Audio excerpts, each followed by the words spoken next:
bayin at pagtatalunan ang iba't ibang mga issue. Karambola sa DWIZ. Programang pwede kang mag-good pero pwede ka rin mas-crash. At ngayon, narito na ang inyong mga karambulista at ang programang Karambola sa DWIZ.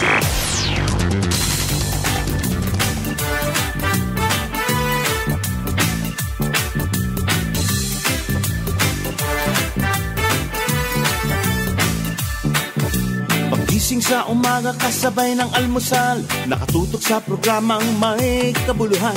Walang paligoy-ligoy, diretso na sa punto. Walang peke dito, totoong balita lamang. Astig na pananaw at malayang pamamahayag.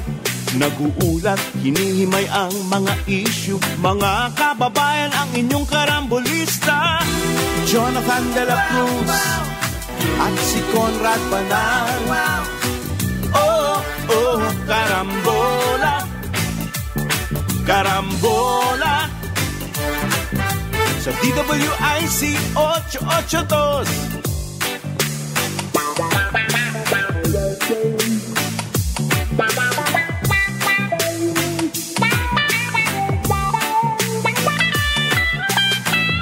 Kaya tumutok na at huwag bibitaw.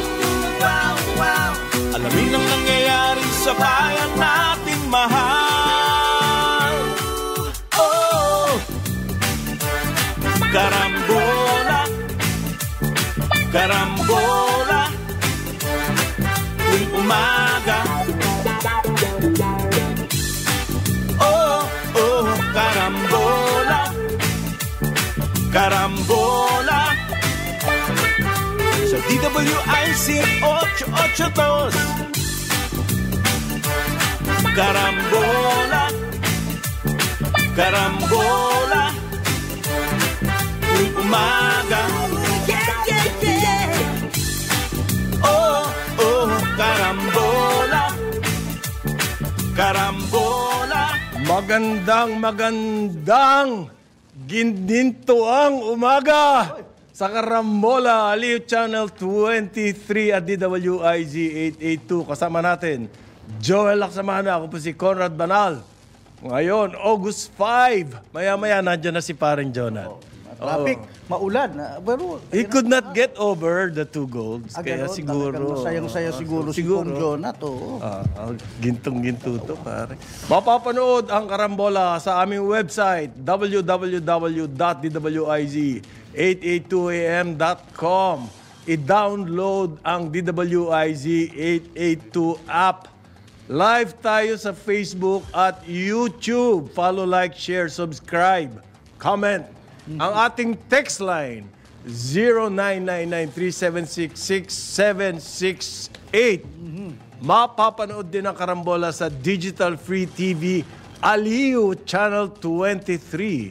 Sa Sulit TV, Channel 25. Sa Signal, 23 pa din. Sa Satellite, 24. Sa TV Plus, 27. At sa GMA Affordable Box, Channel 25. Good morning! Good morning. Sarap nito. Ang saya ng Pilipinas ngayon. Oh. Dalawang ginto. Yung una, kasi yung sa floor exercises.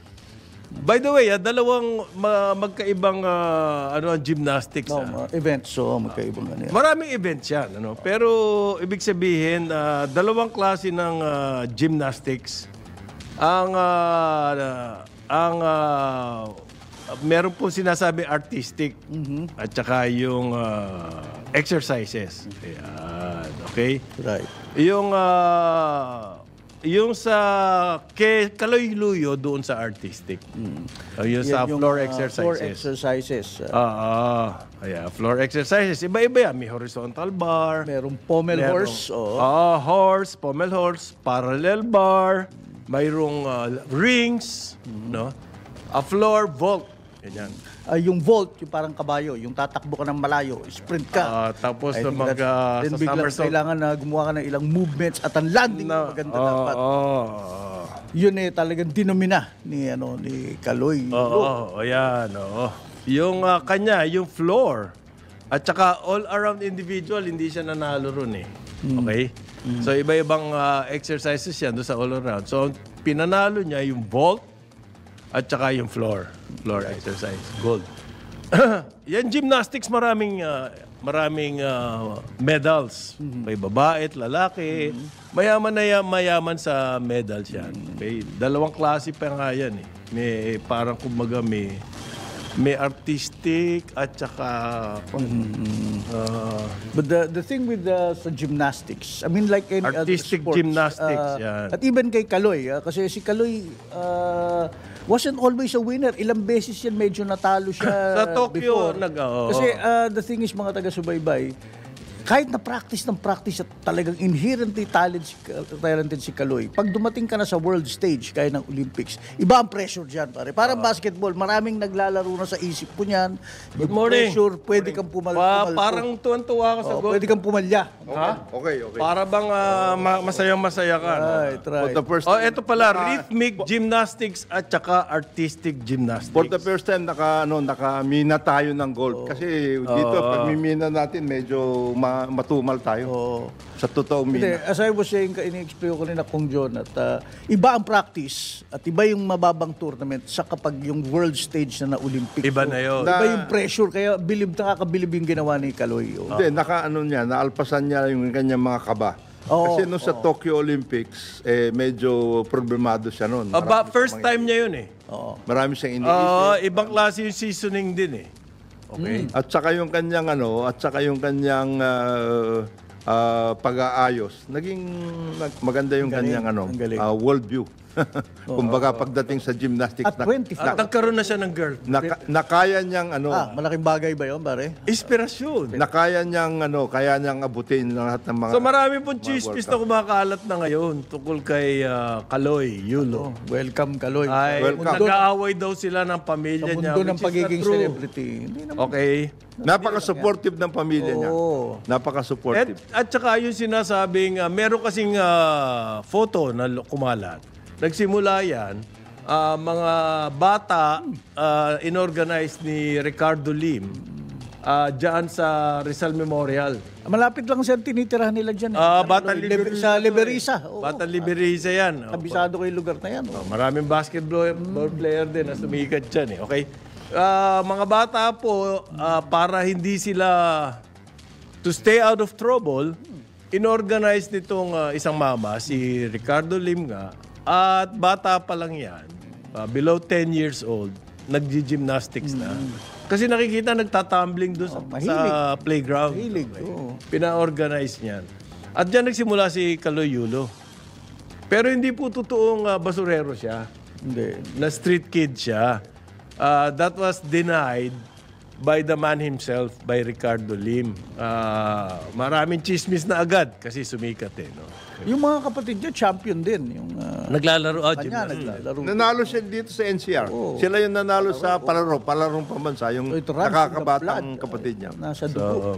So, hindi ko lang, nagtataka lang ako, ang bida sa mga kwento ay yung mga Olympic officials.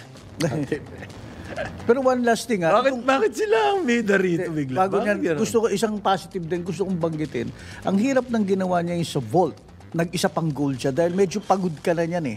Natulog ka lang ng isang gabi. 24 hours lang yun. 24 hours lang ang tulog. Tulog mo doon. So, napakatibay talaga ng mental fortitude na rin na, hindi, andito na ako, go na to. Ang aasahan natin siguro sa mga susunod pang mga tournaments, whether it is Olympics or the World Championships or whatever, yung ngayon na sumikat ito, yung team. Kasi may individual at saka may team. Gymnastics. Malakas yung team din. Malakas yung team. Mas mahirap ang team ibig dahil sabihin, yan nice gymnastics, dapat ang isang area na pwede nating... Hindi, pwede tayo magmina talaga dyan ng maraming gold. pero hindi nyo napansin, pare, hindi organized sports yan. Yang pinasok ni Yulo. Wala nga actually support eh. Diba? Si Cynthia ang nandoon. Cynthia Carrion. Siya nagdala. Siya nagdala doon. Inarkila nga ng bagong Japanese coach to eh. Kaya nagtitraining to si Kaloy Sa Japan, yes. Okay. Well, what I mean by organized sports is, halimbawa sa school, meron bang Hindi siya grassroots. Well, Pero nagsimula si Kaloy sa grassroots. Doon mo makikita yung halaga ng development ng sport sa grassroots. dumaan din yan sa Diyan tayo nakakuha ng gold. region. DS ba pare, organized sports yung Well, weightlifting? meron din sila city, regional, then Okay. matakbo ng palaro yan. At saka, nagpalaro rin I sila. have to commend DepEd din sa pag... Doon mo makikita yung mga raw talent. oo. At saka ito, ang workout din nila, halimbawa, in the case of Meldelin, meron talagang regular na armed forces at saka police. Doon nga, Sa doon another lang thing. sila Oo. nakaka-regular. Pati athletics, pati sa track Kompleto and field. sila. Yan ang established. Yung mga areas, yung mga sektor na yan, established sila. Pero kita mo, doon tayo, ano ba mga sikat na sports dito sa atin? Siyempre, boxing, sikat yan. Okay lang, nakakamedalya tayo dyan. Ano pa yung mga sikat? Volleyball, basketball. Aside from that, meron pa bang Sumisikat natin na kailangan yung football. football? Hindi tayo... Baseball dapat na team sports ka mo. O softball at saka baseball ma-workout. Hindi, hindi, kumbaga, dati yan gymnastics. Laro ng mayaman dito sa atin. Naalala ko noong 70s, nagji-gymnastics lang may mga pera dahil magastos Mahal ang equipment yan. Oh. Hindi, tsaka... Birang-bira ang gym na meron gymnastics. Well, ako ang tingin ko kasi yung grassroots program natin, it's good. Magandang sistema. In fact, nananalo tayo sa mga age group, whatever sports yan. Somehow, pagdating sa elite sports, dati nung panahon ni Michael Keon, may gintong alay. Naaalagaan yung transition mula doon sa grassroots to elite. Doon tayo na... Hindi, ngayon ba may grassroots program? Meron, malakas. May palaro tayo, regional. For example, sa fencing, si Congressman Richard Gomez, napaka-active dyan. Yung talagang gumagamit. Hindi, yung sila mga sa sports facilities, association. oo. Active ba yan sa grassroots? Yun yung elite sports, yung National Sports Associations, yung NSA. Yun na nga, hindi Kay sila, Dick Pacman, hindi sila bumababa doon sa Medyo grassroots. Well, ayoko namang nanonood yata ngayon. Nasa Rizal Hindi Memorial. naman natin inuupakan Sports, eh. But Nasabi lang more natin, can be done. And the that's reality true. of More it. can be done.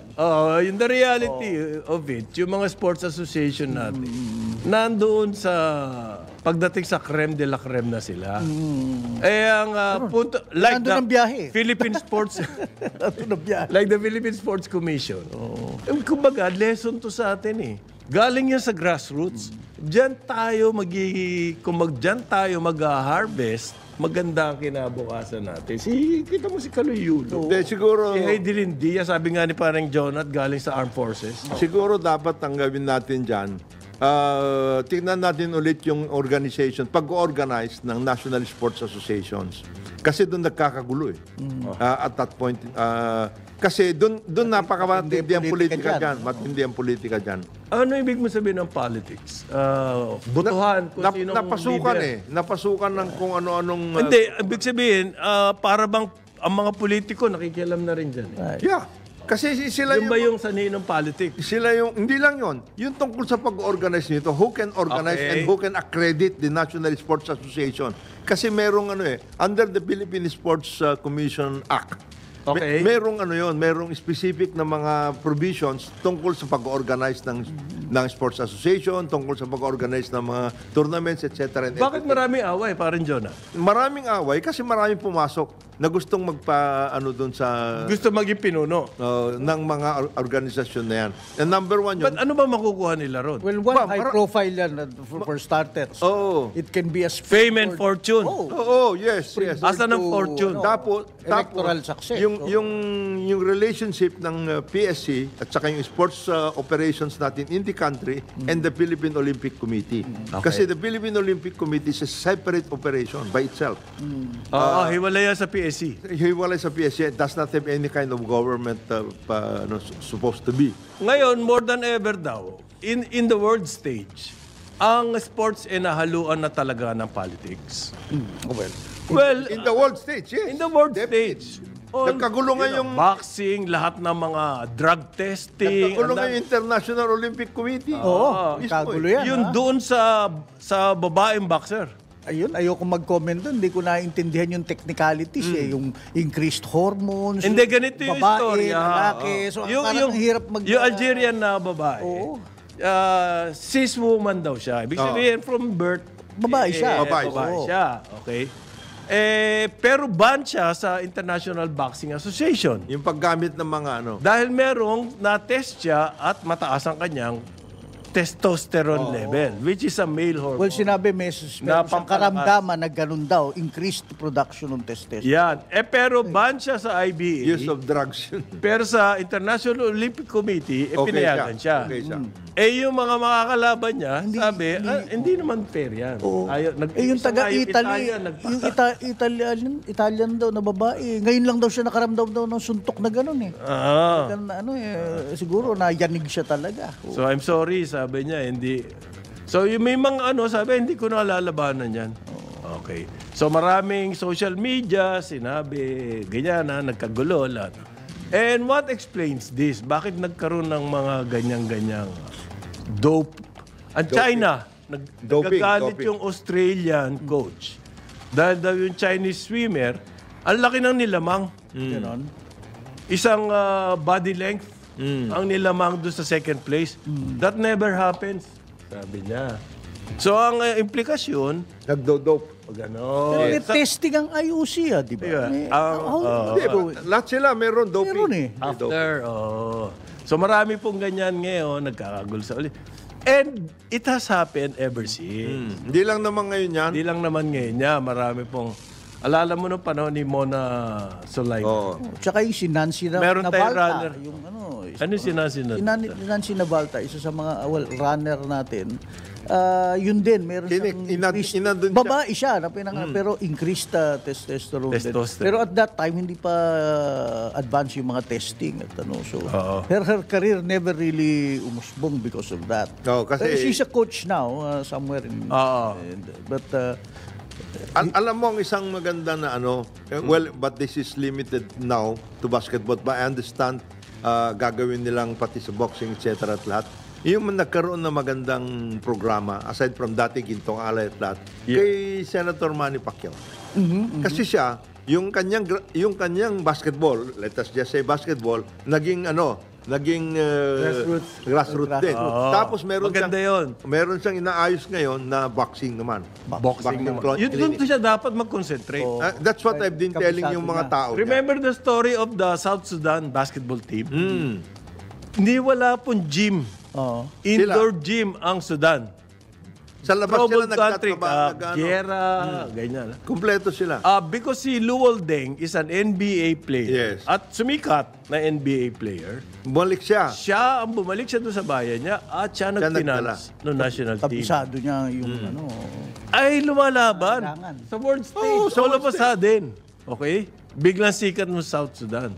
Ganon din sana si Manny. Ganon ang ginagawa niya ngayon. Sa laki na experience niya sa boxing, bakit basketball yung pinasok na? Well, hindi. Meron siya ngayon boxing. Hindi, mahilig din kasi sa basketball yata si Tatlong sports mahilig. Tatlong sports niya. Hindi, 4. Boxing, of course, di ba?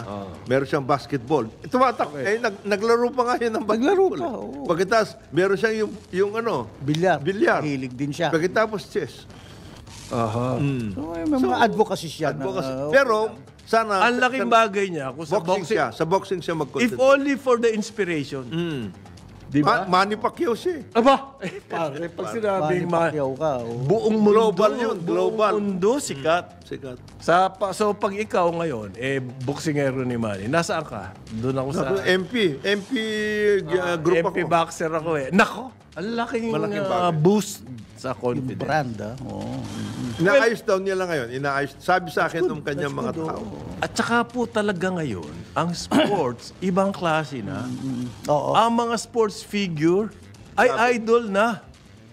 Daig pa artista. Yes. Di ba? Totoo. Ganon ka iniidolo. Tapos, ang laking negosyo na ng sports. Ikaw, Makoy, daig daw na artista, kumakabit daw yung mga artista sa sports. Hindi, ibig sabihin, nagagalingan sila. Ikaw. Kumakabit yung... Iba yung sinasabi mo Matagal na yun. Matagal na, di ba? Si Marilyn Monroe at si Joe DiMaggio. Iba naman yun. Nag-asawa siya ng artista at sport. Hindi, akala Kaya sinasabi niya dito yung mga basketball. Si Romeo, yung kanyang yung si Romeo. Sino? Yung magaling na basketball player dati ng si Romeo. Romeo. iba yun, sir. Oo nga, nagkagulo yun eh. Naggulo buhay nun eh. Magaling ba maglaro? Ang galing nun. Magaling pa rin. Sa FEU galing sa... Galing FEU. Tapos, Well, anyway, dumikit siya sa... 1.4 ang estimate. Mahigit sa 1.4. Minimum 1.4 Trillion ang sport. ang sports. Yes.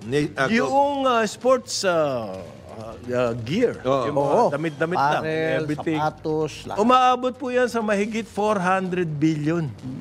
Kaya yung endorsement ng mga sports Ibang figures klase, ngayon, ibang klase. doon, mas malaki kita pa nila doon. Sa endorsement pa lang, di ba? Michael Jordan, you have LeBron James. Okay? At maski anong sports, sa cycling, ganun yung din. endorsement. Okay? Endorsements malaki. Kaya ibang klase na ngayon ng politics. Power and politics. Okay, 1.4 trillion. Oh, Pare, business eh, it's a the business. biggest money-making events are sports Sport. events. Sa US. Yung Super Bowl. Super Bowl. The Olympics is one of the highest money-making. Okay? Ayun pa yung mga Pan-American Games, Asian Games. Kanya-kanya, yung mga regional. Yung football, World Cup. Biggest, ano yan? At saka yung golf mismo. Golf. Oo. Golf. Oh, Hindi, nabanggit mo, meron tayong kaibigan, kilala niyo si Paul Season, di ba? PR yan, tsaka dati sa Marikina, siya dati yung sa, ngayon Public Information Office, ngayon PR. Siya, on the side, advocacy ni Paul ng sports, siya naman, yung medyas, tuwing may successful na athletes, sila nagsusponsor ng mga, nakalimutan ko na yung brand Hindi na bali, baka maging commercial, Paul. Pero ayan, yun, ang laking bagay, apparel. Kinagalugun lang mula grassroots hanggang elite sports, sila nagpo-provide ng medyas. So, may nagbabanggit na maka-Diyos daw talaga to si Kaloy Yulo. Totoo po yun. ganun ba? Totoo yun, totoo yun. Maka-Diyos. Lahat. Di ba, lagi siyang Talaga katingala niyang pag... inaano. well, siyempre, wag natin ialis sa kanya yun. Paniwala ng tao yun. By the way, yung kay Pero bakit maraming pumapapil na ngayon na politiko? Actually, napansin ko yun. Nakikinig ako ng radyo kanina, papunta rito. Sabi ko, lahat, maglalagay. Parang bida. Tsaka, labasan ng mga resolution sa Congress, sa Senate, Anong resolution? na to make him some sort of an ba't nung Alam na natin, Olympian, may medal na nga. Sabi ni Parang Jonat, si Cynthia lang daw ang nag-support. Bakit nung nangangailangan ng support yung mga atleta? Where were they? Sana, Meron silang mga retrato na kasama nila before the glory, nandoon na sana sila. Nung naghihirap. At saka bakit parang ngayon laging pera na? Bibigyan ng reward na ganyan, di ba? By the way, yung maikling Hindi naman nila pera yun. Pera maganda naman. yung 24 million na kondo. Ba't hindi nyo pagawin bahay lupa? Meron pa mga homeowners association. Tsaka ba't hindi cash? Hindi, meron na silang unit doon na pang Hindi, bagay siguro. Baka magpakasal na si Kaloy. Oo. Meron na siyang maliit na unit. 24 million kondo. Wala yun, pare. Yun, oo. Yung value ng 24, ano lang yun? Pandyaryo lang yun. Ano yung post ni Harold Hiron? Hindi naman. Ayan na nga Bibigyan nila ginagamit ng malaking susi yan pagdating dito. Buhat-buhat niya yung si Chloe. Si Chloe, yun ang pangalan ng girlfriend niya. Si Chloe. Chloe. Ano yun? Australian daw Blonde Ewan ko lang. Hindi ko... Australian daw. Yeah. But by the way, ayan, hindi pa tapos ang Olympics Meron pa tayo si EJ Obiena. Marami pa. Nasa finals. Matindi ang... Boxing. Lahat. Pero Yung yung either EJ or... crucial. crucial. Last attempt niya, hanggang 3 yan Hanggang 3 attempt. Muntik siyang mawala. Yung last attempt niya, Doon siya. na-clear niya. Naku. Doon niya na-clear. So, nasa finals siya. Yung mga magkakalaban dun sa finals, magkakakilala sila all over the world. Yun at yun lang. Si EJ Obiena po, rank number 2 in pole vault worldwide. Kalaban niya yung si Duplantis. Ayun, na talagang, Swiso. But ang kasi, yung pole vault, again, mental yan Pagdating na sa finals yan, mabigat din. anything can happen. Yes. Tsaka yung lamangan dyan, by a hairline din. Para na rin sa gymnastics. Yung lamang nila, point. Konti lang. Ngayon, sa mga boxers naman natin, iba to. And yung gymnastics kasi, may element pa ng judge. Oo. Ang pole vault, Wala nang Distance, distance. Parang golf yan. Either makuha Ability mo mo na hindi. talaga. Wala. Ability. Like yung boxing, meron pong element na human element dyan, scoring. Alam mo, Intervention. controversial yung pagkatalo ni Carlos Paalam, ha? Oo. But then again, it is what it Ganyan is po siguro. talaga yan eh. Para rin yung kay Yumir. May Parang yung kay pagkaganon Yumir, din. oo. Pero ngayon, si Nesty Petesio at si, pangalan nung Ira Villegas. Villegas. Nako, they are on the cusp of, bronze na sila eh. Okay na Bronze yan eh. na sila. Bronze na. Pero eto na po. Saka na, meron mga finals dyan. So, assured of silver or gold. Oo. Assured na silver, pero may chance sa gold. Chances sa gold. Sana pareho sila. Sana. At si EJ, meron pa mga EJ. ibang events eh. Marami, may ano. Yung tatlong yun ang ating pag-asa. Antakin mo, itong nakaraang mga araw from nasa bottom tayo, number 22 na kagad tayo sa team. Siyempre, dahil dalawang gold eh. Hanip Because of yun, that. ano? Sa golf po, may chamba yung ating mga babae. Oo. Si Bianca Pagdanganan at si Doti Ardina. May mga araw. Kasi ang golf, Oo eh. nasa groove ka rin Hindi dyan. rin masabi dyan. Huwag mo sabihin world champion yung kalaban mo pag nasa groove. Ayos ka. Okay. Ayos ka. In the groove. Ang gold po, wag mo sabihin maganda yung laro mo kahapon. Ngayon, isang butas lang yan, biglang nasira ka na. Naku, may pagka-mental ano rin. So si Bianca, Doti, Ardina, placing po yan maski sa international Bianca, events. Okay. si Doti Ardina man tagal na rin. Yung aside from the boxers and the Paul Volter o EJ Obiena and the golfers, meron pa po sa tracks. Track and field. Pero ang bibigat ng track and field. Ano? At sa weightlifting, meron pa Yung dalawa. Eh, they've been Dalawa, yung there have dalawa. been upset Tatlong sa event.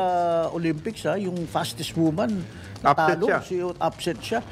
Bakit nakaka-produce itong mga islands na to na ano, no? Jamaica, Yung isa, yung St. Lucia nga eh. Santa Lucia, saan St. to? Lucia. Caribbean Caribbean. Talaga mabibilis tumakbo. Ano ba facilities nila? Ano ba? Wala Hindi. silang politika? Hindi. Ano ba Hindi, nangyayari? meron silang culture Na na ganun. sa track and field. Track and field. Talaga. Yung Kumbaga area- tayo, naging culture natin, boxing Boxing. at basketball. Oh, eh. yan. Sila, hindi. Track. Usain Bolt. Hindi ba ano din yun? Hindi, umikot siya. Circumferential, umiikot niya yun. Isang araw lang niya umikot yun.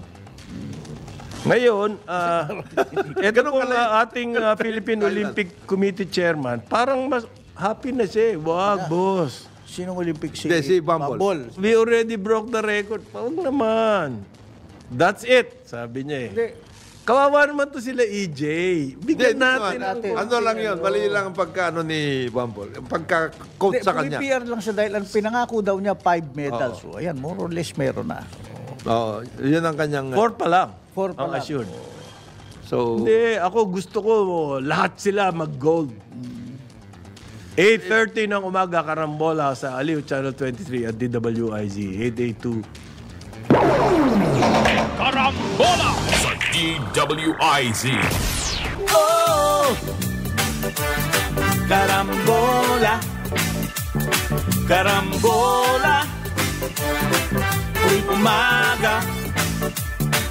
Tayo karambola sa Aliw Channel 23 at DWIG 882. Ako si Conrad Banal. Kasama natin Jonathan De La Cruz at Joel Lacsamana. Good morning. Morning. Good morning. Meanwhile, Patrol 13 Gilbert Perdes.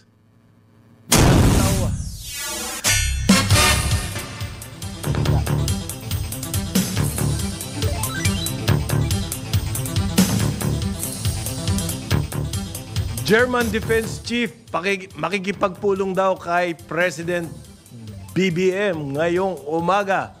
Gilbert, come in. Inaasahan darating sa Malacanang ngayong Lunes ng umaga si German Federal Defense Minister Boris Pistorius. Ito'y para sa gagawing courtesy call ng opisyal kay Pangulong Ferdinand Marcos Jr. bandang alas 9 ngayong umaga. Nabatid na dumating na sa bansa nitong weekend ang German Defense Chief at una na itong naipagpulong sa kanyang counterpart na si Defense Secretary Gilbert Gibo Teodoro Jr. Nagkasundo ang magkabilang panig hinggil sa lalagdaang Defense Cooperation Agreement ng Pilipinas sa Germany bago matapos ang taong kasalukuyan. Samantala wala pang pahayag ang Malacanang kung ano ang magiging paksa ng pulong ni na Pangulong Marcos at Pistorius. Patrol 13, Gilbert Perdes para sa Hipilang May Todong Lakas. DWIZ nagbabalita ng tama, naglilingkod ng tama. Kapag May bagong balita. Naka-on air. Agad-agad. DWIZ. Patrol Report. Balik tayo sa Karambola. Meron sana akong kukunin ko sana kakatong ito, paring Conrad. Kung sandali lang to. Kasi nasa over the weekend, nasa Aklan ako. Okay. Meron tayong mga masugid na taga-subaybay, mga katutubo pa nga ng ati. Anong pangalan? Maharlika? Ano? Hindi Maharlika. Kati, hindi. Ati. Ati. Mga negrito sila. Hindi Kati, hindi yung taga... Mamaya natin Hindi ba iba yun? Okay. Yung whistleblower ko, no? Okay, anyway, bumabati ako kay John Villanueva, ang principal ng Malay Agape Sunbeam Academy o Masa Ati School. Dito to sa Sitio Carla, Cubay Sur, sa Malay, Aklan. Okay. Ano siya, pare? Mga 190 ati students, mga katutubo, ang tinuturuan nila dyan. Ito yung under yung Masa Ati School ng First Love International Ministry. At mga over 500 katutubo families nandun. Yung mga ati, actually, medyo may problema nga doon dahil yung lupa parang na-take over ng ilang private companies na pinaalis sila, but now meron silang lugar. May eskwela doon na mataas ang kanilang mga grades, mga scores sa mga tests. At itong si John Villanueva at ang kanyang mga teacher doon, siya ang principal, at ang kanyang music teacher, ang kanyang fiancé na si Chera May Castro, sila'y ikakasal sa Disyembre. Congratulations. Kaya kami nandun dahil yung Eco Global Company, 11th anniversary nila, sinamahan kami ron nila, Ellen Chavez de la Rosa. So, maganda. Good job dyan, Principal Jan. Ginagawa nyo sa mga katutubo nating kapatid, mga ati dyan sa Aklan. Matagal na silang nag-aayos din dyan. Kasi matagal silang inapirin Inapirin. Silang talagang nakatira talaga dyan. Mula na naging tourist area, yung Boracay, katabi. Nagkaroon nga bigla ng title yung mga lupa dyan. Oo nga Diba? Kaya nga si GMA mismo, pinatanggal niya yung mga... Si panahon pa ni GMA, pinabalik niya sa mga indigenous IP. Okay? At dapat biglang-bigla, nagkatito. Tapos nagkagawan pa yan ng titulo originally dyan. Kasi, yung mga yan, meron naman talaga. Dati 1934. Yan yung basically Tirol family. Tirol. Tirol family. Kaopisina namin ni Tirol family ang mayroon may mga titulo diyan. Because after that, marami nang pumunta doon, pati si Orly Sakay, etc. lahat. Nagkaroon ng grabe speculation na. Nagkaroon na speculation. Ganyan din nangyari sa Palawan. At ganyan din mangyari island. Ganyan din mangyari sa lahat ng islands if the Department of Environment Natural Resources does not put its foot. Yung mahalaga po dyan, kailangan yung land titling natin maayos. At hindi mangyayari yan hanggat walang land use law. The problem itong mga katutubo natin kapatid, itong mga ati, yung by nature, hindi sila palaban. Pagka kinausap sila, lilipat na lang daw sila, papasok sila sa bundok. So, iniiwan nila yung lupa. Hindi sila. So, kaya maganda itong may eskwelahan to, itong Masa Ati School. Kasi sa tingin ko, education is the great leveler. Meron po ngayon lumalabas naman kasi ang presidente, yung sinabi niya doon sa budget this year or for next year, magsisimula na raw yung increase ng salary. Tataas po ang sahod ng mga government workers. 4 tranches. At 4 tranches po yan hanggang 2028. Ngayon, yung mga labor groups sinasabi, paano naman kami nasa private sector? Paano naman? Paano nga naman daw yun? Meron silang adjustments via the regional wage boards. Hindi, kailangan daw gawin din ni Marcos na deklarasyon.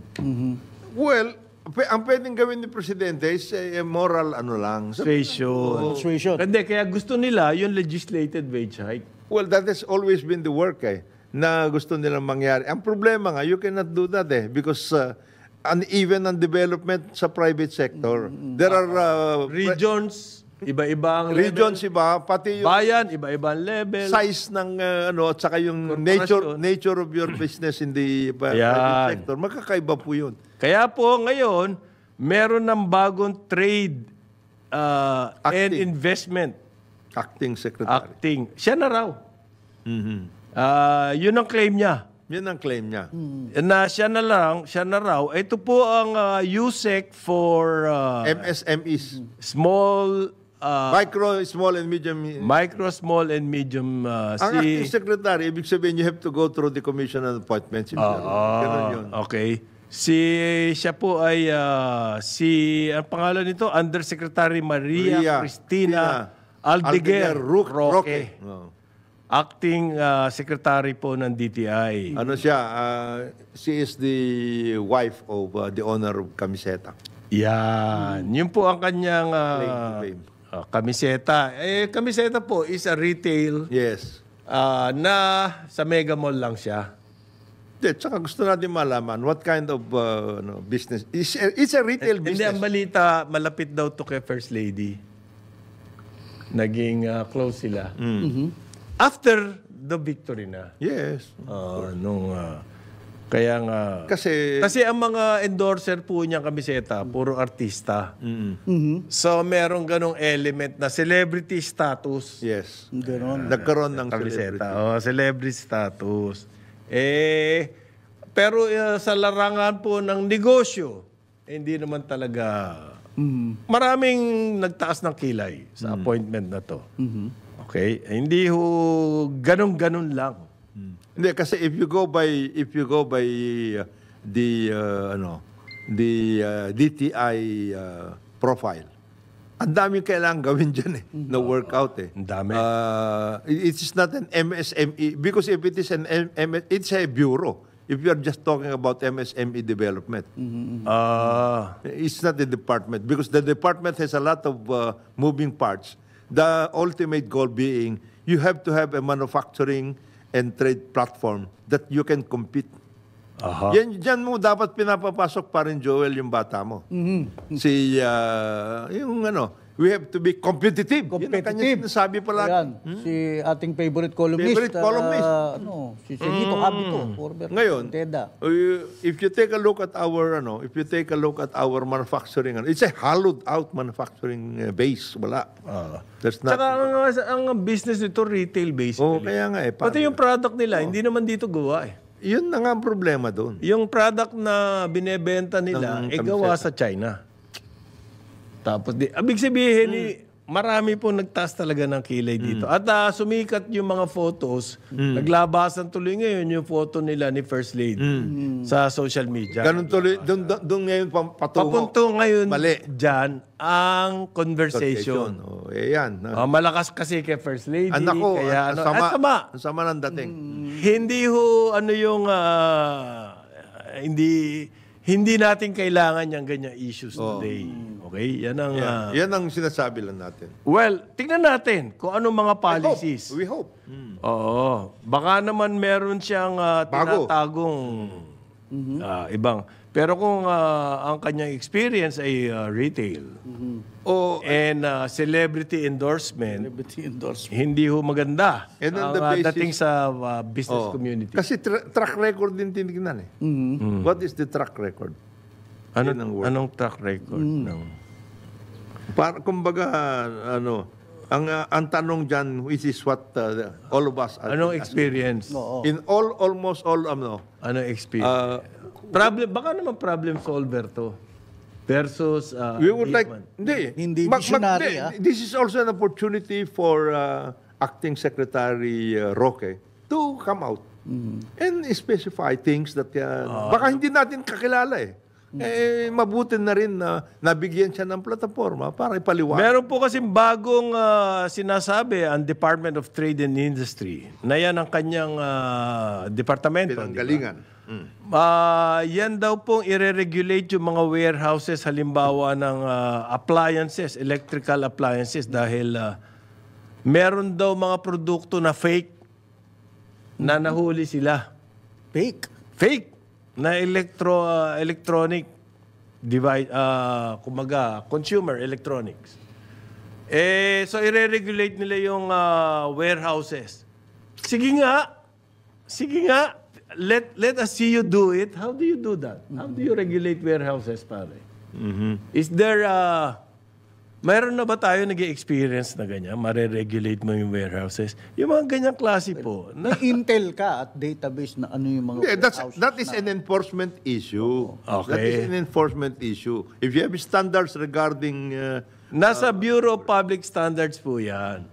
So, ang problema, yung Bureau of Public Standards, hindi naman nila natupag yung kanilang trabaho. And therefore, ang gagawin nitong DTI, i-regulate ang warehouses. How do you regulate warehouses, pare? Sige nga, lilisensyahan mo ang warehouse? Ang hirap i-monitor niyan at implement. hindi, why warehouses? Why don't you regulate? Why don't you regulate? May mga fake daw eh. Yan, electric fan, TV, rice cooker, aircon. Ibig sabihin, medyo mamahalin na fake. Okay? Medyo, at may mga nahuhuli silang ganon. Therefore, ang conclusion, kailangan i-regulate ang Yung warehouse. warehouses. Sige nga, let us see you do it. How do you do that? Parang sa bagsakan mo na i-regulate. Ang problema ng Bureau of Product Standards, yung mga imported po na bakal, doon muna kayo mag-concentrate. Substandard. Merong office yan na under ng Bureau Yun na nga. of Steel. Meron silang office within the DTI which tests. Yun na nga yung Bureau of Product Standards. Ang dami nakakalusot doon eh. O, tapos ngayon, specifically steel. ano i-regulate nyo? Yung warehouse ng steel? Yun ang example ko eh. Ba, nakalusot yung steel sa pier. Nasa warehouse na, at saka kayo ngayong kikilos. Hindi, titignan. Kapag nasa para bang yung tiles, smuggle yung tiles, sinabi na ng local tile manufacturer, smuggle dyan, pigilin nyo. Ang ginawa po, pinalabas. At ang katwiran ng Bureau of Customs, doon natin sila sa market huhulihin. Paano nyo mahuhuli yun? Nandun na. Nasa labas na lahat. Sa labas na. Kumbaga, ito po mga imported na fake electronic, consumer electronic goods. Pag hulihin nyo doon sa pagdating dito. Pag nasa warehouse na yan, paano nyo mahuhuli yan sa dami ng warehouse? Hindi ba? Kumaga, mali ata ang pinupuntirya natin. Ang pinupuntirya nyo dapat yun doon sa source pa lang. Sa simula pa lang. Okay?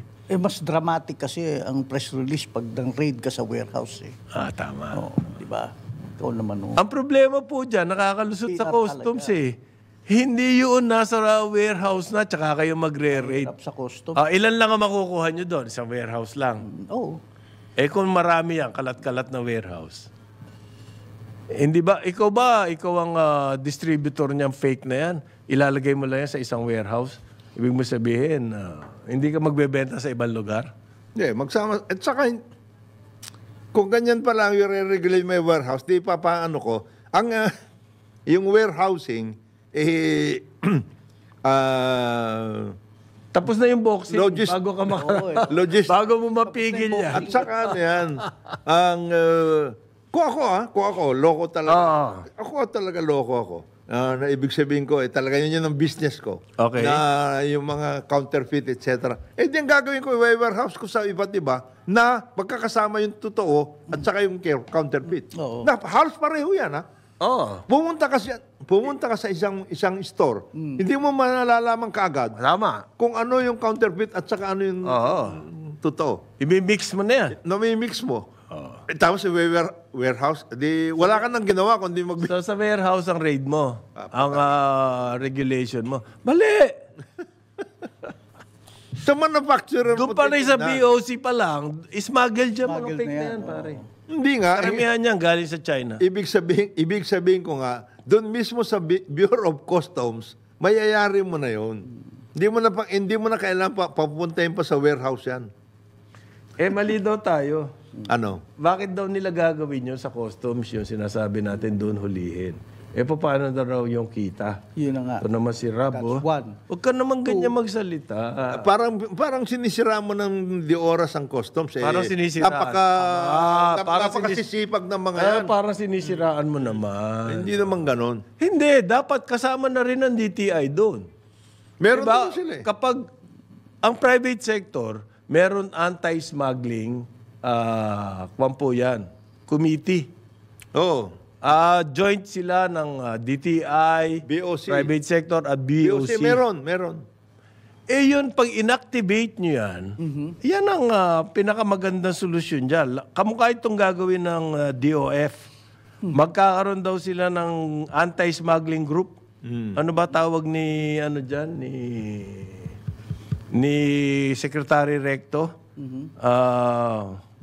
Meron siyang sinabing pangalan Meron, kumbaga yung kay dati pare. EIIB dapat yan. Yung EIIB. Matagal na natin sinasabi yun, Economic Intelligence and Investigation Bureau.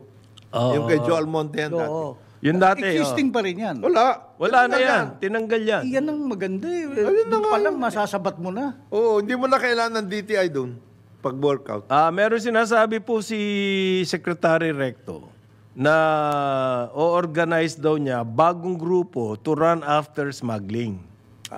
Rat. Hindi, iba-ibang pangalan Ang suggestion ko nga kay Secretary Recto, i-recommenda niya kay Presidente by way of an executive order, the re-establishment of the EIIB. Yun ang pinakamagaling. Hindi mo na kaya i-reinvent ang wheel. Andun na yan. Andun na yan. And you know what mandate niya. At saka yun, parang PAOK TF yun. Oo. On economic activities. Parang basically. Yan ang pwede mag-work out. So you have a Presidential Anti-Organized Crime Commission for criminal activities talagang yung mga ganon. At saka ito, Economic Investigation and Economic Intelligence and Investigation Office. Yan ang sa ekonomiya. So malala na po ang problema natin sa smuggling, sa totoo lang. Okay, kung ang measure ng DTI, i-re-raid yung warehouse. Regulate.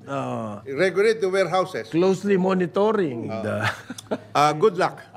Pero diyan ka makakagawa ng mga... Good luck lang ba? Pwede mo sabihin. Diyan ka makakagawa ng mga tip of the ice cream ng mga raid. Mga nakatsaleko kayo, may mga ilaw, nagtututuro kayo. Ayan, Hindi, nakita mo pare, with the banner yung ka pa kay yan. yung kay ito simple lang ginawa ni General Gilbert Cruz sa PAOK TF.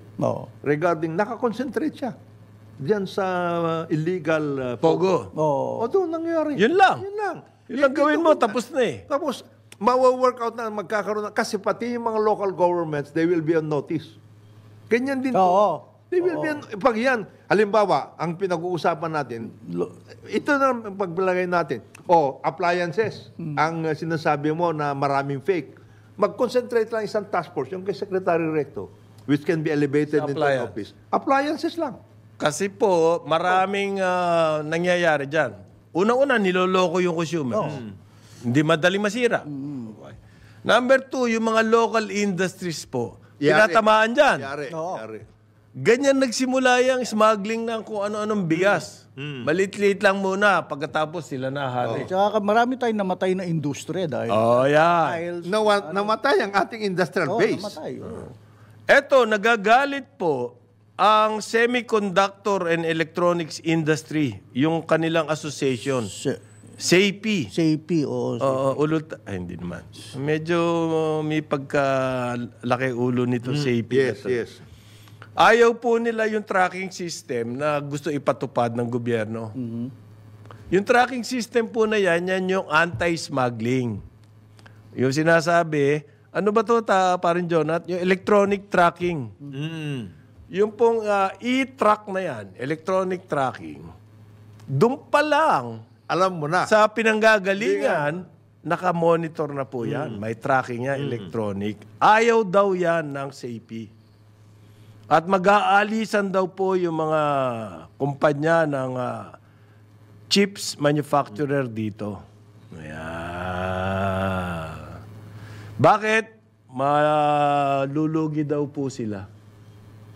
Paano sila malulugi? Kasi may bayad po yun. Alit niyan, laki na nang kinikita yung incentives Hindi.